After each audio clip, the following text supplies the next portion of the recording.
On January 31st, 2026, Gavin McKenna scored in front of more than 74,000 fans at Beaver Stadium. A few hours later, police were reading him his rights.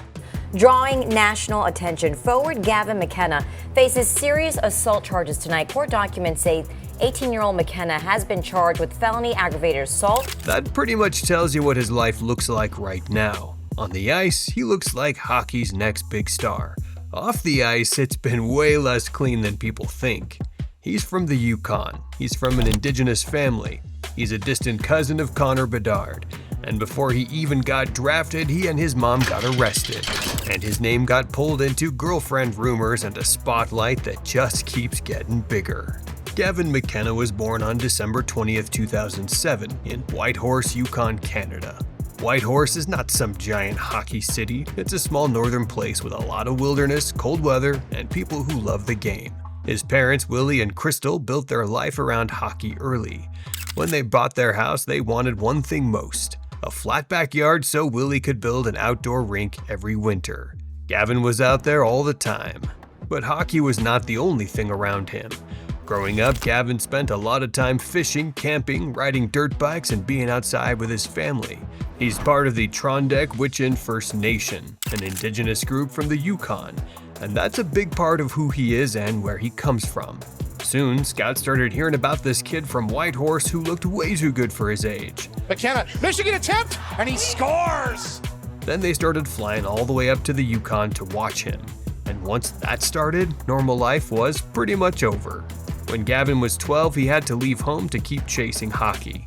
He moved more than 1,400 miles away to Kelowna to play at the Rink Hockey Academy.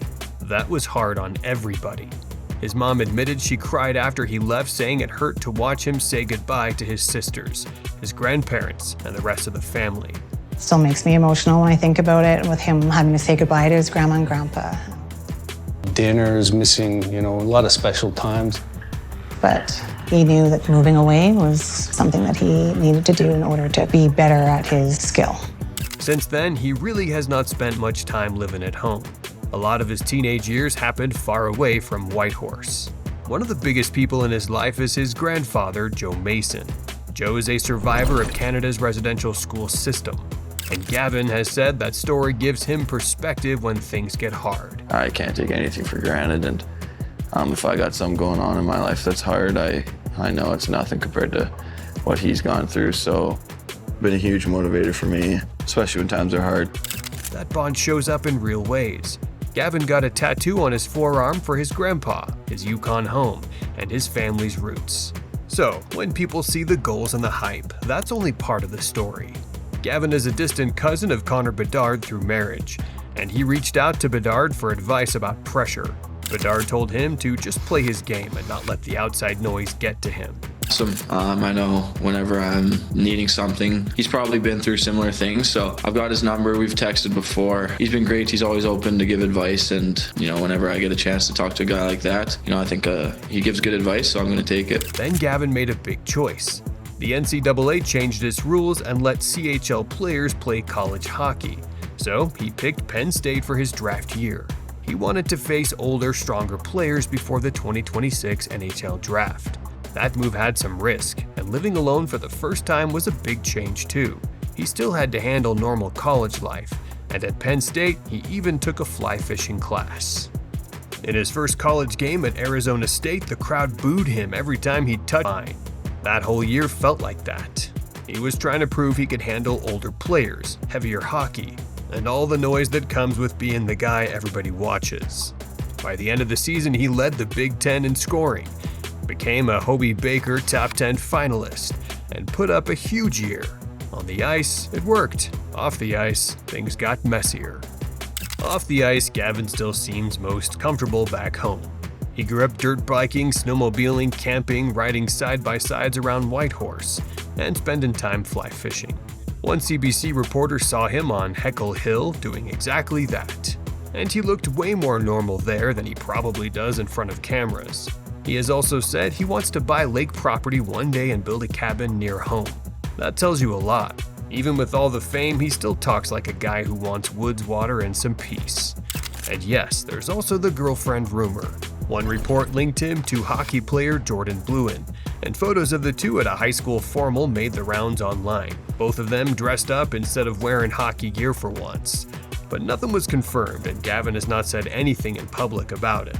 So, right now that's still rumor talk on the internet, which, to be fair, is where a lot of weird sports gossip goes to grow legs. Then came January 31st, 2026. Penn State played Michigan State at Beaver Stadium in one of the biggest outdoor games of the year. Gavin scored a huge goal in front of a massive crowd. Later that night, people from the team went to Doggy's Pub in downtown State College. Around 8:45 p.m., Gavin and his group were leaving when a 21-year-old man started yelling at him and at his mother, Crystal. The man followed them outside and kept going at him. Gavin punched him twice. The man needed surgery for a broken jaw. Yeah, those first 2 days were some of the craziest days of my life, I think. Obviously, there was a big reaction to it.